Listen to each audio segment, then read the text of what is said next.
जय हिंद दोस्तों। स्वागत है आपका हमारे चैनल की एक और नई वीडियो में, जहां दिल्ली दर्शन की हमारी सीरीज़ में आज हम आप पहुंचे हैं इंडिया गेट पर। दोस्तों यहां हम जानेंगे इंडिया गेट के इतिहास के बारे में। इंडिया गेट कब बनाया, किसने बनाया गया, इसके बारे में हम कम्प्लीटली जानेंगे। तो चलिए शुरू करते हैं हमारा इंडिया गेट का टूर।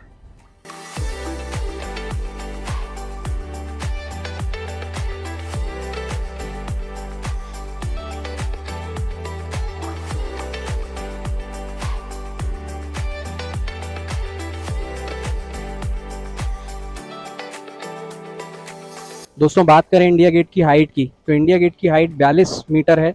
1921 में royal highness duke of Connaught ने इसकी नींव रखी थी। इसके डिज़ाइनर एडविन ल्यूटियन थे। 10 साल बाद लॉर्ड इरविन, जो कि वायसराय थे, उनने इंडिया गेट को कंट्री को डेडिकेट किया था।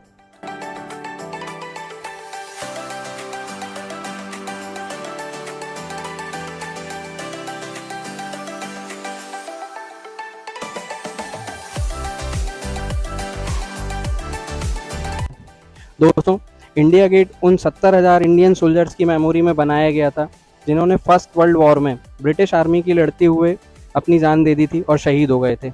यहाँ 13,516 ब्रिटिश और इंडियन सोल्जर्स के नाम लिखे हुए हैं जो 1919 में अफगान युद्ध में शहीद हुए थे। दोस्तों इंडिया गेट के जस्ट सामने जैसे ही हम देखते हैं, हमें नेताजी सुभाष चंद्र बोस जी की प्रतिमा दिखाई देती है। यह प्रतिमा काले ग्रेनाइट पत्थर से बनी हुई है और यह पत्थर तेलंगाना से दिल्ली लाया गया था। 23 जनवरी 2022 पराक्रम दिवस पर सुभाष चंद्र बोस जी की होलोग्रामिक प्रतिमा का अनावरण किया गया। बाद में 8 सितंबर 2022 को प्रधानमंत्री श्री नरेंद्र मोदी जी ने प्रतिमा को औपचारिक रूप से राष्ट्र को समर्पित किया। दोस्तों अब हम आ गए हैं नेशनल वॉर मेमोरियल में। दोस्तों नेशनल वॉर मेमोरियल को देश के लिए शहीद हुए जवानों की याद में बनाया गया है।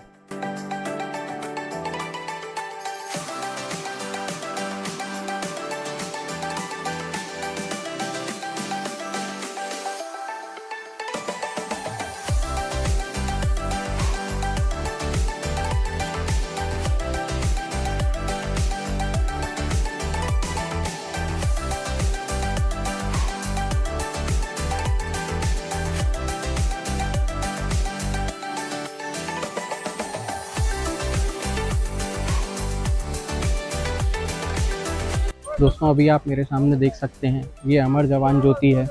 ये देश के लिए शहीद हुए जवानों की याद में 24 घंटे हमेशा ये ज्योति जलती रहती है। दोस्तों यहाँ आप देख सकते हैं अमर जवान ज्योति के साथ हमेशा एक जवान खड़ा रहता है। यहाँ पे तीनों सेनाओं के जवानों की ड्यूटी लगती है अलग अलग समय पर, और आप देख सकते हैं कि यहाँ पे जो जवान खड़े होते हैं किस तरह अटेंशन में वो खड़े रहते हैं। दोस्तों अगर बात करें यहाँ के स्ट्रक्चर की, यह स्ट्रक्चर 4 चक्र को दर्शाता है। पहला चक्र है वीरता चक्र, मीन्स सर्कल ऑफ ब्रेवरी। दूसरा चक्र है अमर चक्र, मीन्स सर्कल ऑफ इमॉर्टेलिटी। तीसरा चक्र है त्याग चक्र, मीन्स सर्कल ऑफ सेक्रीफाइस। चौथा चक्र है रक्षा चक्र, मीन्स सर्कल ऑफ प्रोटेक्शन।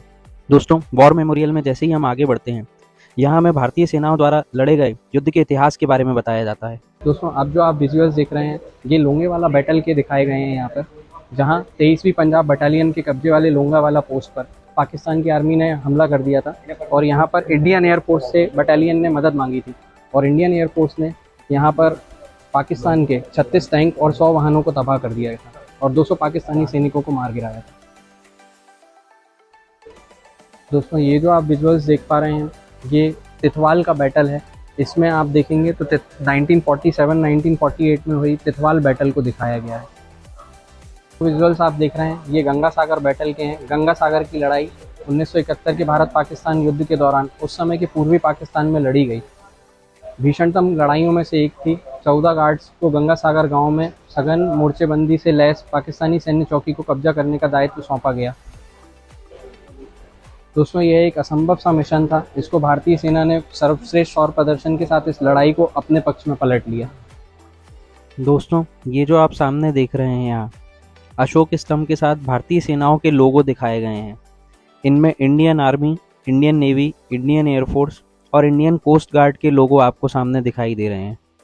दोस्तों ये जो आप विजुअल्स देख पा रहे हैं, ये रेजांगला की लड़ाई, बैटल ऑफ रेजांगला के दिखाए गए हैं, जो कि 1962 में इंडिया और चीन के बीच लड़ा गया था।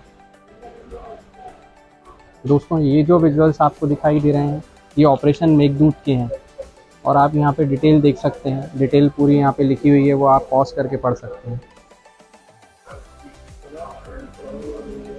दोस्तों अब जो आप ये विजुअल सामने देख रहे हैं ये ऑपरेशन ट्राइडेंट के दिखाए गए हैं यहाँ।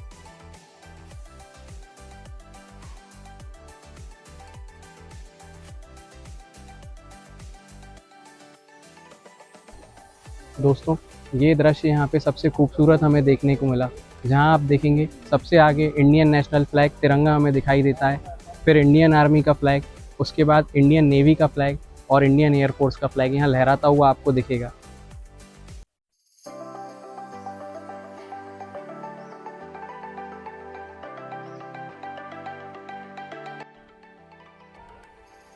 दोस्तों ये आप यहाँ पे वॉल पर देख सकते हैं भारतीय सैनिकों के नाम लिखे हुए हैं।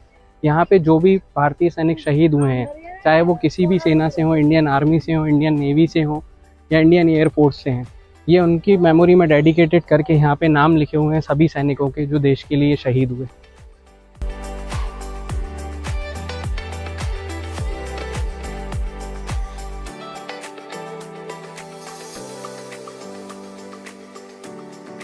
यहाँ आप देख सकते हैं शहीदों के नाम के आगे लोगों ने फूल अर्पित किए हुए हैं, पुष्प अर्पित किए हुए हैं, ये आप यहाँ देख सकते हैं।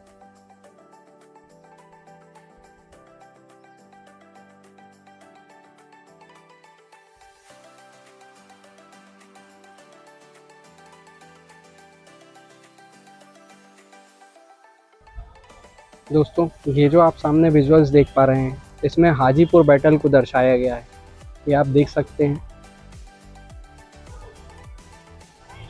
दोस्तों नेशनल वॉर मेमोरियल से बाहर निकलने के बाद हम जा रहे हैं परम योद्धा स्थल पर।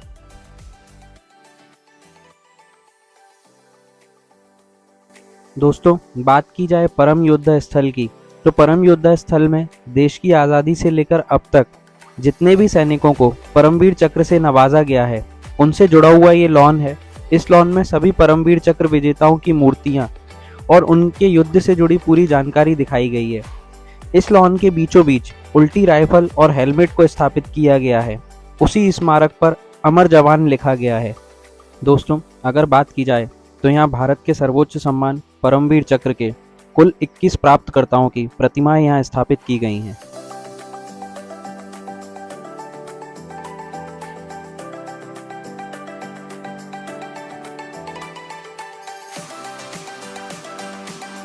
दोस्तों इस तरह हमारा इंडिया गेट और नेशनल वॉर मेमोरियल का टूर यहीं समाप्त होता है। उम्मीद करते हैं आपको ये वीडियो अच्छा लगा होगा और इन्फॉर्मेटिव लगा होगा। वीडियो अच्छा लगा हो तो वीडियो को लाइक कीजिएगा और आप भी यहाँ से जुड़ी किसी हिस्ट्री के बारे में जानते हैं तो कमेंट करके ज़रूर बताइएगा। दोस्तों हमारे चैनल A2 भारत दर्शन को सब्सक्राइब कीजिए और अधिक से अधिक शेयर कीजिए। जय हिंद दोस्तों।